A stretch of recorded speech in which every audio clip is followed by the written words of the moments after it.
We have done a number of stories here about hackers breaking into the computers of major banks and even governments.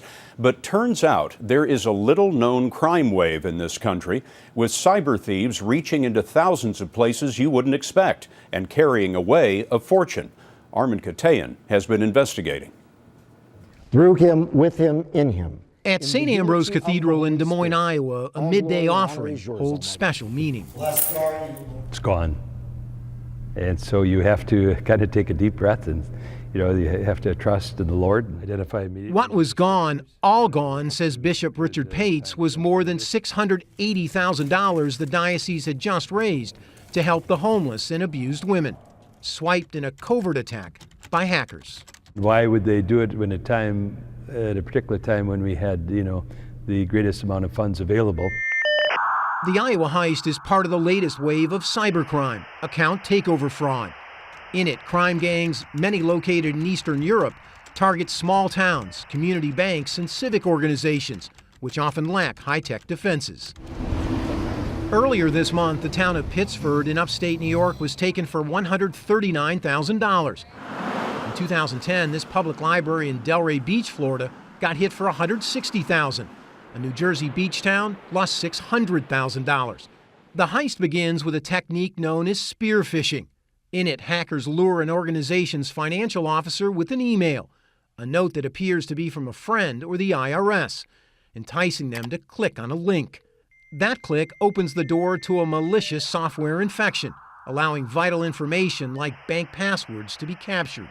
Criminal groups can then wipe out the account, ultimately transferring the cash to their own accounts in places like Russia or the Ukraine, leaving victims high and dry.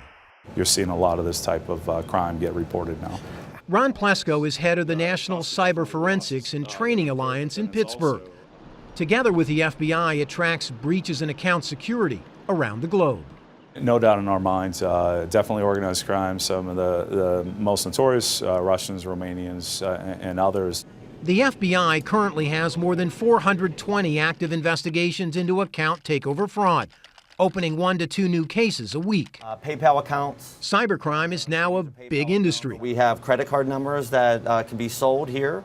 FBI agent Keith Malarski showed us how stolen bank accounts and credit card numbers are now sold on up to 40 black market sites, like this one in Bulgaria, complete with electronic shopping carts, just like many internet sites. We went to the site and just registered a username and put in a password, and we got access to it.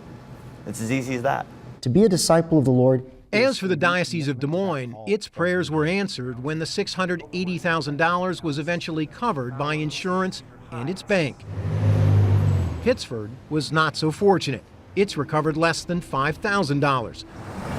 Because while banks often reimburse individuals, groups like towns and churches find it far more difficult to collect.